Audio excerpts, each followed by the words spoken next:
Positive उन्होंने बात की कि इख्तिताम जो है वो अच्छी डील पे होगा, यानी वो पॉजिटिविटी रख रहे हैं। और दूसरा उन्होंने कहा कि वक्त भी बहुत कम रह गया, यानी हम कह सकते हैं मलिक साहब वक्त कम है, मुकाबला सख्त है।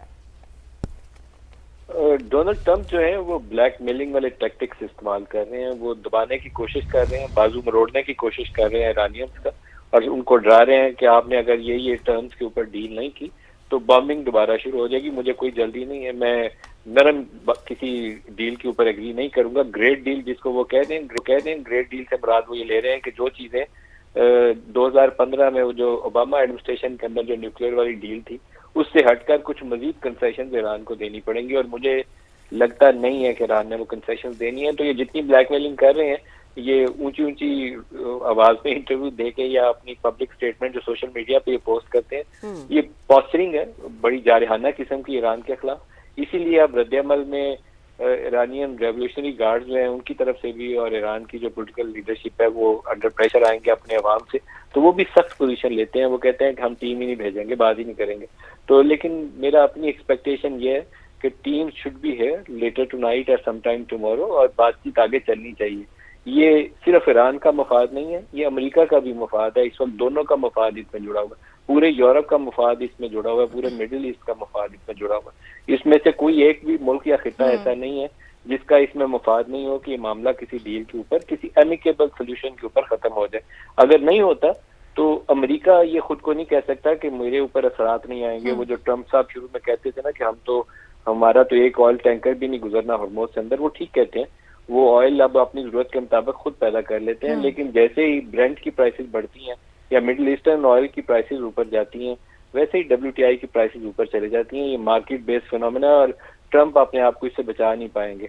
और दूसरा, उनके जितने इत्तेहादी हैं इस खिते के अंदर भी, UAE की पिछले 2 रोज से खबरें चल रही हैं कि उनको डॉलर के ऊपर प्रेशर चल रहा है, तो वो हो सकता है कि वो चाइनीज करेंसीज में कुछ ट्रेड डील करना शुरू कर दें चाइना या किसी और के साथ। तो ये अमेरिका की सबसे बड़ी मौत है कि आप डॉलर को छोड़ के चाइनीज करेंसी में सेटलमेंट की तरफ चले जाएं। तो ट्रंप को इस चीज का बहुत अच्छे से इदराक होगा, नहीं भी होगा तो उसके ट्रेजरी और फाइनेंस के लोग उसको ब्रीफ कर रहे होंगे कि हमारे पास वक्त बहुत थोड़ा है। तो ये प्रेशर है, जो ज्यादा बर्दाश्त कर लेगा उसके लिए मेरे ख्याल में रास्ता निकल आएगा। लेकिन अच्छाई इसी में है कि दोनों जल्दी आगे बढ़े और जल्दी अपने अपने मुल्की मफादात को सामने रखते हुए एक सॉवरेन कंट्री का जो स्टेटस है ईरान का, उसको मुतासर किए बगैर एक अच्छा एग्रीमेंट जो है उसको फाइनलाइज करने की कोशिश करें। अच्छा एग्रीमेंट फाइनलाइज करने की कोशिश करें। नदीम मलिक साहब, आप हमारे साथ ही मौजूद रहिएगा। हमें ज्वाइन किया है सीनियर सहाफ़ी अबसार आलम ने। अबसार आलम साहब, कहिएगा, इस्लामाबाद में तैयारियां भी मुकम्मल कर ली गई हैं, दोनों वफूद का इंतजार भी किया जा रहा है। ईरान अमेरिका मुज़ाकरात बुध की रात शुरू होने का इम्कान है। ट्रंप तो अब इल्ज़ामात पर उतर आए हैं, ऐसा लग रहा है, कह रहे हैं कि ईरान जंग बंदी की खिलाफ वर्जी कर रहा है। अमेरिकी सदर ट्रंप का ईरान पर सीज़ फायर की खिलाफ वर्जी करने का इल्ज़ाम है। क्या कहेंगे आप? दोनों वफूद इस्लामाबाद आ रहे हैं, ऐसे लग रहे हैं जैसे इल्ज़ामात की जंग है। दूसरी जानिब ईरान भी कहता है कि जंग का इंतखाब करना पड़ा तो हम करेंगे। तो आप क्या देख रहे हैं, मुज़ाकरात ऑन ट्रैक हैं?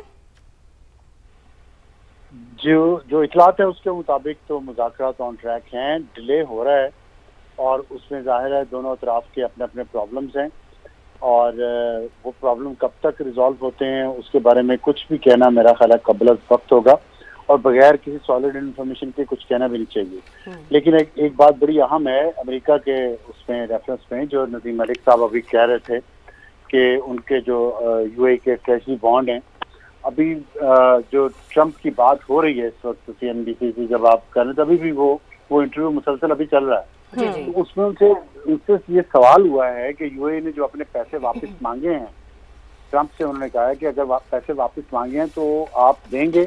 तो ट्रंप ने उसका बड़ा लंबा जवाब दिया जिसमें उसने ये साबित करने की कोशिश की है कि UAE हमारा बड़ा अच्छा इत्तेहादी है और बड़े पैसे हैं उसके पास, और पिछले साल ही उसने $1 ट्रिलियन इन्वेस्ट करने का वादा किया था, आप पैसे वापस मांग रहा है तो दे देंगे हम। ये तो उन्होंने कहा है कि दे देंगे, लेकिन वो देना जिस तरीके से उन्होंने कहा है दे देंगे, तो अमेरिका के लिए वाकई बड़ा मुश्किल है इस वक्त कि पैसे वापस करना, और फिर उनकी इकोनॉमी पर जो प्रेशर आएगा उसके साथ साथ सऊदी अरबिया को जो कैश की कमी है इस वक्त, और वो भी इसी रास्ते पे चल रहा है जो UAE का रास्ता है।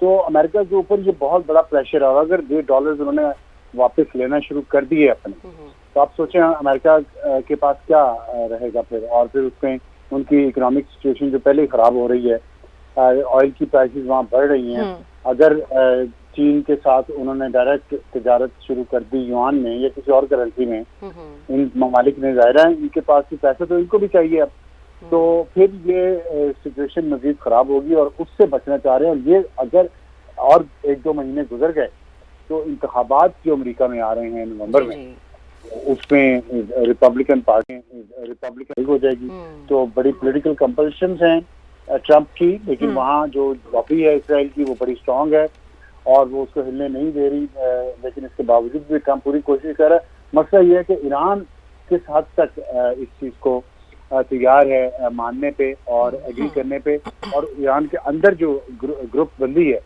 उसमें वो किसी कंसेंसस पे कब पहुंचते हैं, और जब वो पहुंचेंगे तब ये मुज़ाकरात इस्लामाबाद के शुरू हो जाएंगे। जब तक वो इख्तिलाफात है, ईरान का वक्त के आने में डिले है, अमेरिका के वक्त के आने में डिले नहीं। बिल्कुल अफसार साहब, आपने बड़ी ज़बरदस्त बात की कि जो उनके अंदर इख्तलाफात हैं ईरान के अंदर, उनको भी डिस्कस करना बड़ा ज़रूरी है। सीनियर एंकर पर्सन किरण नाज भी मुझे ज्वाइन कर चुके हैं। किरण, आपकी तरफ भी आऊँगी, लेकिन उससे पहले मलिक साहब आपसे मेरा सवाल ये कि अगर स्पेसिफिकली ईरान की अंदरूनी सिचुएशन को मद्देनजर रखते हुए मैं आपसे पूछूँ कि पॉलिटिकल सोच उनकी ये है कि हमने मुज़ाकरात करने हैं, लेकिन पासदारान इनकलाब इसके अगेंस्ट हमें नज़र आते हैं, इससे इनकारी नज़र आते हैं, तो ये जो एक अंदरूनी इख्तलाफ है, क्या ये टेबल पे बैठने की इजाज़त देगा उन्हें, या फिर पहले अंदरूनी इख्तलाफ को हल करने में वक्त लगेगा और फिर मेज़ पर आएंगे? वक्त सामने रखनी चाहिए। एक अमेरिका का इंटरनल इशू है जो ये डॉलर वाला मामला है, डॉलर अगर उनके हाथ से निकलता है तो सीरियस क्राइसिस है। ईरान के अंदर इशू ये है कि आयतुल्लाह अली खामेनाई के नीचे ईरानियन जो पासदारान इंकलाब है वो सारे मुतहब थे, उनका आखिरी जो भी कहा हुआ हुक्म होता था वो हरफ आखिर होता था, उसको वो क्वेश्चन नहीं करते थे। अभी वहाँ जो नई चेन ऑफ कमांड है वो I think fully in place नहीं है। मुश्तबा साहब की सेहत कैसी है हम बहुत अच्छे से नहीं जानते। पॉलिटिकल लीडरशिप वहाँ बहुत पावरफुल पोजीशन में नहीं है। उनके प्रेसिडेंट मसूद पज़ेश्कियान भी हो, बड़े रिजनेबल लोग हैं, कालीबाफ हैं, अब्बास कराची हैं, वो डील करने के लिए आगे आते हैं। तो जो ट्रंप के बयानात हैं वो जल्दी पे तेल का काम करते हैं। ट्रंप साहब का ट्विटर अकाउंट कुछ दिन के लिए, अगर 2-4 रोज के लिए बंद कर दिया जाए ना, हमारे वो आप पारा वालों के हाथ में दें ट्रंप साहब को, तो उनका ट्विटर अकाउंट 4 दिन के लिए बंद कर दें तो मामला बेहतर जल्दी से बढ़ जाएंगे। तो ये एक इशू है वहाँ पे। IRGC किसी ऐसी डील के ऊपर आमादा नहीं होगी जिससे ये लगे कि ईरान सरेंडर कर रहा है। तो एक ऑनरेबल वे होना चाहिए डील करने का, ह्यूमिलिएशन वाला तरीका नहीं होना चाहिए। लेकिन एक इंटरनल प्रेशर अमेरिका के अंदर है और वो इंटरनल प्रेशर है डॉलर। और अगर डॉलर, ये मिडिल ईस्टर्न कंट्रीज जो पेट्रो डॉलर जो सारा बार बार हम लोग इस्तेमाल करते हैं, अगर वो डॉलर को छोड़ के चाइनीज करेंसी से ट्रेड करना शुरू कर देती हैं तो अमेरिका की मौत का आगाज हो जाएगा उस दिन, क्योंकि अमेरिका पूरी दुनिया में डोमिनेट करता है अपने डॉलर के बायस। डॉलर इसका रिजर्व करेंसी के तौर पर पूरी दुनिया में इस्तेमाल होता है। तो अगर डॉलर से US ट्रेजरी बॉन्ड से दुनिया पैसा निकालती है, यहाँ जो तेल की तिजारत है उसके लिए चाइनीज करेंसी इस्तेमाल होना शुरू हो जाती है, तो अमेरिका का डाउनफॉल किसी जंग के बगैर वैसे ही शुरू हो जाएगा। इनको अपने बजट डेफिसिट और करंट अकाउंट डेफिसिट फाइनेंस करने के लिए अभी तो कहीं जाना नहीं पड़ता, डॉलर उनकी अपनी करेंसी है। अगर इनको बोरो करने के लिए अदर करेंसी दुनिया में जाना पड़ा तो जो हमारे रुपए का हाल है वो इनके साथ भी होगा। तो they should be ready for this. अगर जल्दी डील नहीं करते तो सिर्फ ईरान को नुकसान नहीं है, अमेरिका को उससे ज्यादा नुकसान है। नदीम मलिक साहब, आप साथ ही रहिएगा। किरण नाज भी हमारे साथ मौजूद हैं। किरण, आप कहिएगा, आप यकीनन काफ़ी टाइम से इस मामले पर तज्ज़िये भी ले रही हैं। अमरीकी सदर की जानिब से कहा गया है कि डील ना हुई तो सीज़ फायर में तोसी का कोई इम्कान नहीं है। आपने हुर्मुज़ की नाकाबंदी बरकरार रखने का भी कह दिया है, जंग का इंतखाब करना पड़ा वो भी करेंगे। ईरान की जानिब से ये स्टेटमेंट सामने आई है और ट्रंप की जानिब से तो ऐसा लग रहा है जैसे धमकियाँ ही दी जा रही हैं। तो आप क्या समझती हैं आगे क्या होने जा रहा है? बहुत शुक्रिया आपका जी। सबसे पहले तो ये कि ये जो इस वक्त सारा सिनेरियो बना हुआ है, ये आसाब की जंग चल रही है और बाकी जंगों में जो उससे पहले 40 दिन तक होती रही, उसमें जो कुछ अमेरिका ने ईरान के साथ किया, वो कोई भी अपनी विक्ट्री क्लेम करे, लेकिन यहाँ आसाब की जंग में ईरान की इस वक्त बढ़तरी और फतह ऐसे नजर आ रही है कि डोनाल्ड ट्रंप साहब के आप जितने भी स्टेटमेंट्स देखिए पिछले 4 दिन से, वो जिस तरह से अपने ही मीडिया को घुमा रहे हैं, अपने ही मीडिया को बताते हैं कि कब आ रहे हैं, कब जा रहे हैं, कब निकल रहे हैं, JD वैन्स आ रहे हैं या वो खुद आ रहे हैं या वो कितने दिन के बाद मामलात सॉर्ट आउट होंगे, मामलात को देखेंगे और फिर आएंगे। और आज भी अभी जो उन्होंने इंटरव्यू दिया, जिस तरह के स्टेटमेंट उनका सामने आया, आर्म ट्विस्टिंग उनकी जानिब से की जा रही है और वो ये समझ रहे हैं कि जो ब्लॉकेड उनकी तरफ से किया गया है आबनाए हुर्मुज़ पर, उसके बाद शायद वो एक अच्छी पोजीशन में आ गए हैं। डोनाल्ड ट्रंप की अपनी ही बात में ये कॉन्ट्रोडक्शन मौजूद है कि जब सीज फायर हुआ और सीज फायर के बाद जब मुज़ाकरात की टेबल पर आने की बात हुई, उन्होंने आबनाए हुर्मुज़ से जो कंट्रोल था उसको हटाने की बात की, आबनाए हुर्मुज़ को खोलने की, मुकम्मल तौर पर खोलने की बात की, और जब ईरान की तरफ से आबनाए हुर्मुज़ को खोल दिया गया तो उन्होंने अपना ब्लॉकेड लगा दिया, और अब उस ब्लॉकेड के ऊपर वो कंसिस्टेंट नजर आ रहे हैं तो उस ब्लॉकेड को कंटिन्यू करेंगे, और वो समझते हैं कि इस ब्लॉकेड के साथ वो किसी मजबूत पोजीशन में आ गए हैं। लेकिन इन माय ओपिनियन और जो कुछ डिस्कस हो रहा है, जो ईरानियन साइड से लोगों से बात हो रही है, या जो पाकिस्तान में लोग इस सारे मामले को, इस सिनेरियो को बहुत ही कीनली देख रहे हैं, वो ये समझते हैं कि गालिबन ईरान इस वक्त उस पोजीशन में है कि कल अभी बहुत ही थोड़ा सा वक्त रह गया है कि ये जो हमारे पास डेडलाइन है सीज फायर की वो कल खत्म हो जाएगी। तो ईरान गालिबन ये चाहता है कि मजीद, क्योंकि जिस तरह की आर्म ट्विस्टिंग ईरान की जा रही है, जिस तरह से ईरान को डराया धमकाया जा रहा है और बताया जा रहा है कि ये जो डील हमने आपको पेश कर दी है यही अजीम डील है, यही बड़ी डील है, बस इसी के ऊपर ही आपने फाइनल करना है। लेकिन ईरान कभी भी अपने न्यूक्लियर एनरिचमेंट को अपने मुल्क से किसी और मुल्क में ट्रांसफर करने पर कभी भी रेडी नहीं होगा, तैयार नहीं होगा। उनके जो अपने पॉइंट्स है वो अपने पॉइंट्स के साथ ही चलेगा। ये जरूर हो सकता है कि दोनों जो वफूद एंड डेलीगेशन है वो दो स्टेप्स पीछे हटें और फिर उसके बाद बात हो, लेकिन ये नहीं हो सकता कि अमेरिका जो अपनी पूरी की पूरी डील उनके सामने रखे, अपने पॉइंट्स रखे और उस पर अपना फेस सेविंग लेकर वहां से चला जाए। तो ये इस वक्त सिचुएशन जो है वो आसाबी जंग चल रही है। ये जाना तो है, मुज़ाकरात का दूसरा राउंड होना तो है। इसमें एक और इम्पोर्टेंट बात ये भी देखिए कि जो वजीर आजम पाकिस्तान की तरफ से रिक्वेस्ट की गई थी और लबनान का उसमें तस्करा जरूर किया गया था, तो लबनान के हवाले से लबनान और इजराइल का जो दूसरा दौर होना है मुज़ाकरात का, वो भी यूएसए, अमेरिका, जुमेरात को होस्ट करने जा रहा है। तो हमें जो इंडिकेटर्स मिल रहे हैं उससे तो नजर आ रहा है कि दूसरा दौर मुज़ाकरात का होना है, दोबारा बातचीत होनी है, दोनों ने दोबारा बैठना है, ग्राउंड पर काम हो रहा है। लेकिन आर्म ट्विस्टिंग जो दोनों तरफ से हो रही है, एक तरफ डोनाल्ड ट्रंप आर्म ट्विस्टिंग कर रहे हैं, दूसरी तरफ ईरान उनको जवाब दे रहा है। ईरान ने अपनी बड़ी एक वाजी पोजीशन ली हुई है। तो ये सिर्फ हालात उस तरफ जा रहे हैं कि दोनों अपनी अपनी पोजीशंस पर हों और दोनों एक अच्छी डील लेकर उठें। इससे पहले तक ये आसाबी जंग है, और जब तक जेडी वैंस वहां से अपनी मीडिया से बात करने के बाद पाकिस्तान में उनका जहाज उतर नहीं जाता, ये तब तक बातें चलती रहेंगी। अब एक बात और मैं इंपॉर्टेंट इसमें करना चाहती हूँ, क्योंकि बहुत सारी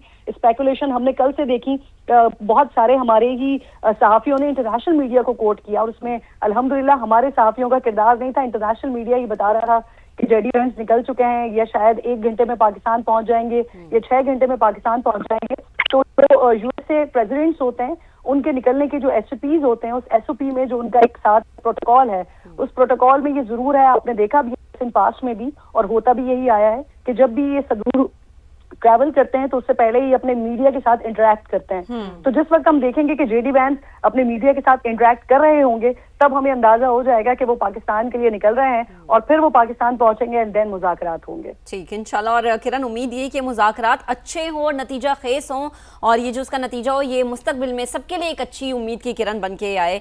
अबसार साहब, आपकी तरफ आती हूँ। अभी जो अमरीकी सदर ने इंटरव्यू दिया उसमें उन्होंने बड़ी एक खुद साख्ता जीत का, मैं कहूँगी, कि ऐलान कर दिया। उन्होंने कहा तेहरान से बेहतरीन अंदाज में हम निमट रहे हैं, ईरान की नाकाबंदी बहुत कामयाब रही, आप इसे रजीम चेंज कहें या कोई और नाम दें, लेकिन मैंने ये कर दिखाया। हालांकि वो कह रहे हैं कि रजीम चेंज करना मेरा दावा नहीं था, मगर फिर भी मैंने ये कर दिया है। तो वो एक खुद साख्ता जीत का पहले ऐलान कर देना कि जी हम तो जीत गए हैं और हमने फलाने फलाने हदफ को जो है वो सेट किए थे, ये सब गोल्स हमने अचीव कर लिए हैं।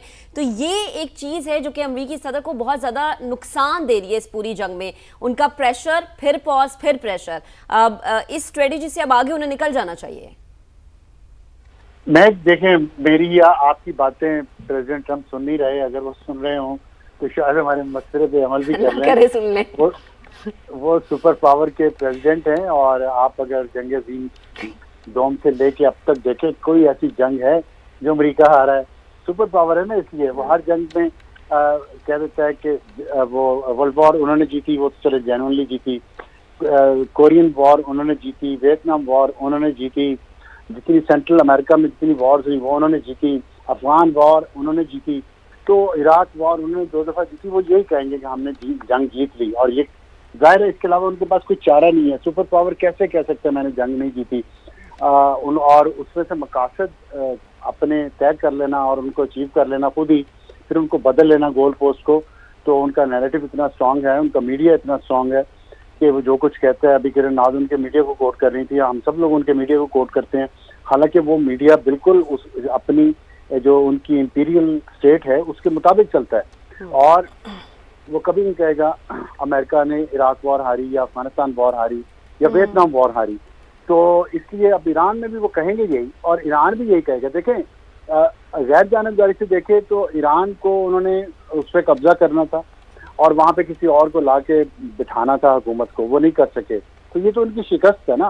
आप उनकी बिल्डिंगें तबाह कर दी, उनका इंफ्रास्ट्रक्चर तबाह कर दिया, उनके लीडरशिप मार दी, तो ये तो जंग में होता है। इसके बावजूद ईरान ने सरेंडर नहीं किया, ये ईरान की जीत है, जिसको पूरी दुनिया मान रही है। इसीलिए तो अमेरिका मुज़ाकरात पे आ रहा है, वरना वेनेजुएला में जब उसने किया अमेरिका ने जो कुछ 1 महीना पहले 2 महीने पहले किया था ना ईरान से, जी जी, तो वहाँ तो कोई मुज़ाकरात के लिए नहीं आया, वहाँ तो कोई वाइस प्रेसिडेंट नहीं गया। तो यहाँ वो जंग नहीं जीत रहे तो ये मुज़ाकरात में आ रहे हैं ना, लेकिन वो मानेंगे नहीं, ये उनका नैरेटिव है। मानेंगे तो फिर तो जाहिर है गेम ही खत्म होगा, फिर तो वो ना इलेक्शन जीत सकेंगे ना अपनी सदारत में रह सकेंगे, तो मानेंगे वो कभी भी नहीं, ये सोच लें आप। लेकिन इलेक्शन जीतने के लिए उनको एग्जिट पॉइंट भी लेना है। किरण नाज, आपकी जानिब बढ़ूंगी। तमाम खलीजी ममालिक जो हैं, आपने हुर्मुज़ के हल के बहरान के लिए जिम्मेदारी सिर्फ एक मुल्क की नहीं होती, तमाम जो मुल्क हैं उनकी होती है। तमाम खलीजी ममालिक की बात कर लें, रोज़ाना की बुनियाद पर ये हमें रिपोर्ट भी होता है कि मुख्तलिफ फ़रीक़ैन के साथ राब्ते में है। खलीजी ममालिक का क्या किरदार है इसमें? जी देखें, इस वक्त खलीजी ममालिक और स्पेशली मिडिल ईस्ट की आप बात करते हैं तो मिडिल ईस्ट में यहाँ पर तमाम के तमाम, क्योंकि सिर्फ और सिर्फ मिडिल ईस्ट नहीं, इस वक्त पूरी दुनिया ही इस सारे कॉन्फ्लिक्ट की वजह से मुतासर हो रही है। और अल्लाह ना करे अगर ये कॉन्फ्लिक्ट आगे बढ़ता है, अगर सीज फायर कल खत्म होता है और सीज फायर फिर आगे नहीं बढ़ता और हम अगेन 28 फरवरी वाली पोजीशन पर जाते हैं, तो ये सारी दुनिया को हिट कर रहा है। तो जब पाकिस्तान ने ये इनिशिएटिव लिया, पाकिस्तान पीस प्रोसेस के लिए गया, तो फिर बाकी तमाम ममालिक ने भी अपनी अपनी इन्वॉल्वमेंट इसमें शो की। बाकी तमाम ममालिक भी इसके अंदर आए कि वो भी इसी तरह से चाहते हैं कि किसी तरह ये सारा जो मामला है, ये कॉन्फ्लिक्ट है, ये खत्म हो, पीस प्रोसेस आगे बढ़े। इसी की हमने कंटिन्यूशन में देखा कि वज़राए खारजा का किस तरह से पहले इजलास पाकिस्तान में हुआ, फिर उसके बाद वजीर आजम ने जिस तरह के दौरे किए, कतर गए, सऊदी अरब गए, हमने देखा कि तुर्की गए, फिर फील्ड मार्शल उन्हें हमने देखा वो ईरान गए। तो हमारी तरफ से और बाकी दीगर कंट्रीज की तरफ से ये कोशिश की जा रही है कि किसी तरह से ये पीस प्रोसेस आगे बढ़े, क्योंकि अल्लाह ना करे अगर ये पीस प्रोसेस आगे नहीं बढ़ता, इसमें किसी भी तरह से रुकावट आती है और खुदा ना खास्ता अगर हम पुरानी वाली सिचुएशन पर जाते हैं, तो ये बात हो रही है कि शायद मामला उस तरफ दोबारा ना जाए। लेकिन अगर आप वर्स्ट पे जाइए, वर्स्ट पे सोचिए, और अगर उस तरफ जाता है मामला, तो फिर दुनिया किस तबाही की तरफ जाएगी, कितने नुकसानात होंगे, इकोनॉमी को कितनी ज्यादा हिट करेगा, किस लेवल की परेशानी होगी। और इसमें एक बात सबसे ज्यादा इंपॉर्टेंट है कि जो पीस प्रोसेस हो रहा है, इसकी जो कॉस्ट है, इस पीस प्रोसेस की कॉस्ट, वो बिलउमूम सारा पाकिस्तान और बिलखुसूस इस्लामाबाद का एक एक शहरी, एक एक शख्स इस कॉस्ट को पे कर रहा है। आप देखिए यहाँ पर जब से ये सिचुएशन पैदा हुई है, जब से हमें पता चला है कि राउंड 2.0 इस्लामाबाद टॉक्स के होने जा रहे हैं, उस वक्त से यहाँ पर कंप्लीटली तैयारियां की हुई हैं। यहाँ पर कारोबार बंद है, यहाँ पर स्कूल्स बंद हैं, यहाँ पर लोग अपनी डेली एक्टिविटीज को नहीं कर सकते हैं क्योंकि यहाँ पर रेड जोन्स को बंद किया हुआ है। तो पाकिस्तान का एक एक शहरी जो है वो इसकी कॉस्ट को पे कर रहा है। तो हमें ऑप्टिमिस्ट होना चाहिए और होपफुल होना चाहिए कि जितनी भी पोस्टरिंग हो रही है, जितनी भी जेस्टरिंग हो रही है दोनों तरफ से, लेकिन उसके बाद भी मामलात इंशाल्लाह टेबल पर ही हल होंगे। और इसमें जो खलीजी ममालिक का सवाल आपने किया, तो वो डेफिनेटली अपना रोल प्ले कर रहे हैं, शायद एक आधे मुल्क को छोड़ के। बाकी तमाम लोग अपना रोल इस तरह से प्ले कर रहे हैं क्योंकि वो भी ये चाहते हैं कि इकोनॉमी बेहतर हो, अमन हो, और अमन बेहतर होगा तो फिर ये जो माशी तबाही का सामना सबको करना पड़ रहा है, इसमें बेहतरी आएगी। बिल्कुल किरण, और गल्फ ने इससे बड़ा नुकसान भी उठा लिया और वो सबके सामने भी। अब सार साहब, अगर हम डोनाल्ड ट्रंप के पहले दौर को याद करें, जब वो पहले प्रेसिडेंट बींगा प्रेसिडेंट आए थे वो, तो उन्होंने आते साथ एक ट्वीट किया था न्यू ईयर पे और कहा था कि पाकिस्तानियों ने हमें बड़ा चूना लगा दिया, हमने जो रकम इन्हें दी है या जो हमसे पैसा खाया वो हमने इनसे वापस लेना। और बहुत बार उन्होंने कहा जी कि डू मोर का मुतालबा भी हमसे किया। ऑल ऑफ सडन उनका माइंड शिफ्ट हो जाता है, पाकिस्तान पे इतना ट्रस्ट हो जाता है। पूरे खित्ते में पाकिस्तान ही उन्हें क्यों लग रहा था ऐसा कि यही डील करवा सकता है? ऑल्दो हमें पता है कि इंडिया के ईरान के साथ बड़े अच्छे ताल्लुकात भी रह चुके हैं, तो इंडिया को उन्होंने क्यों चूज नहीं किया? रशिया या चाइना की तो समझ आती है, पाकिस्तान पे इतना फोकस क्यों था डोनाल्ड ट्रंप का? जी अफसार साहब।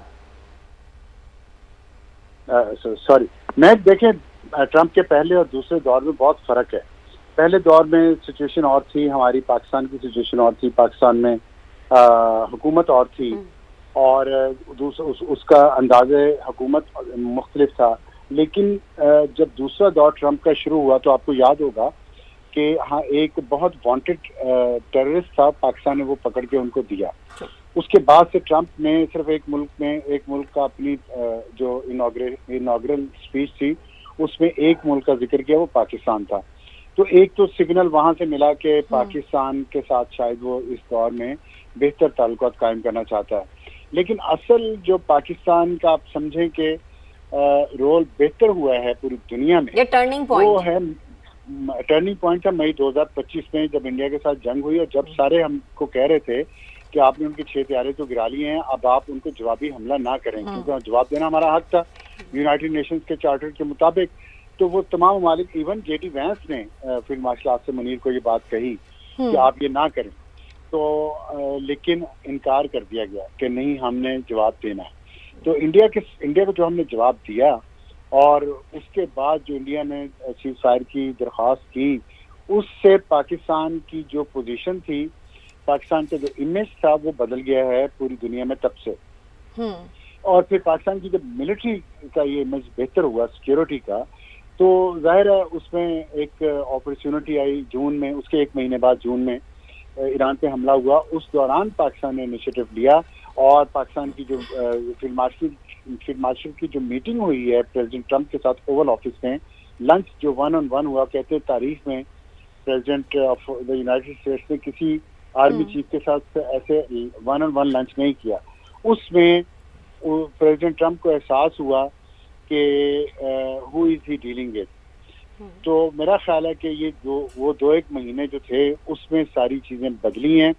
और फिर उसके बाद पाकिस्तान, कहते हैं ना कि Pakistan never look back, Pakistan ने सोचा कि हमें मौका एक मिला है अपने मुल्क की सिचुएशन और इसकी स्टैंडिंग बेहतर करने का, तो हम इससे फायदा उठाएं।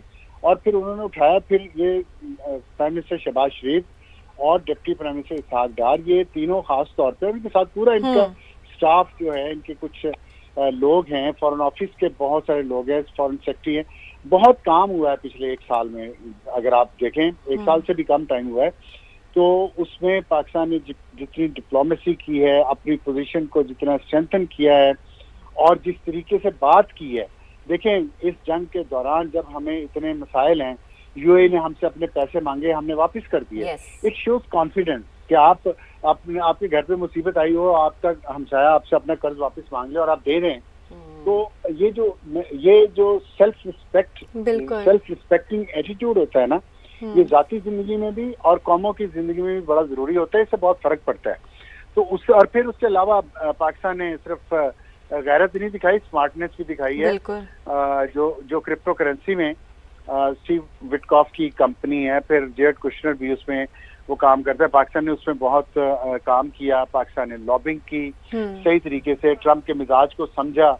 लोग बातें करते हैं जी ट्रंप ऐसा है, ट्रंप ऐसा है, पाकिस्तान उसकी इतनी तारीफें को, भाई अपने पाकिस्तान के मफाद के लिए अगर हम उसकी जो भी उसकी, मैं वीकनेस नहीं कहूँगा, मुनासिब नहीं लगता, अनडिप्लोमेटिक वर्ड हो जाएगा, लेकिन अगर आप किसी भी मुल्क को शीशे में उतार सकते हैं, कन्विंस कर सकते हैं आप अपने मौक़िफ़ पर किसी भी तरीके से, तो I think there is nothing wrong. और कोई उसमें कोई इतनी अनएथिकल बात भी नहीं है कि आपने नोबेल पीस प्राइज के लिए उसको नॉमिनेट किया। उस वक्त तक तो इसराइल ने और अमेरिका ने ईरान पे हमला नहीं किया था जब पाकिस्तान ने नॉमिनेट किया था उनको। पाकिस्तान ने तो अपनी मई की जंग के बाद कर दिया था, क्योंकि उन्होंने जंग रुकवाई है। उस पर पाकिस्तान को तनकीद का निशाना बनना पड़ा। लेकिन वो पाकिस्तान का वो एक कार्ड ऐसा था जो ट्रंप जैसे शख्स के लिए, अब आप उसकी जगह किसी और को रखे, हो सकता है उसे ये चीज बहुत अच्छी ना लगे, ट्रंप को बहुत अच्छा लगा। And Trump is president of a super power. आप हमें अच्छा लगे या बुरा लगे, और सुपर पावर की जो उनका मुल्क है, जितनी उनकी फौज है, जितने उनके रिसोर्सेज हैं, वो उसके हुक्म पे चलते हैं। चाहे आप उन्हें कहें कि वो ऐसे हैं, वो वैसे हैं, वो अकल नहीं है, वो फलाना है, वो एक मुल्क तो चला रहा है ना। वो हमले करवा रहा है दुनिया पे कई जगहों पे, वो तिजारत बंद कर रहा है, वो टैरिफ लगा रहा है, तो उसके पास पावर है। जिसके पास पावर है उसको आप अगर मैनेज कर रहे हैं किसी तरीके से,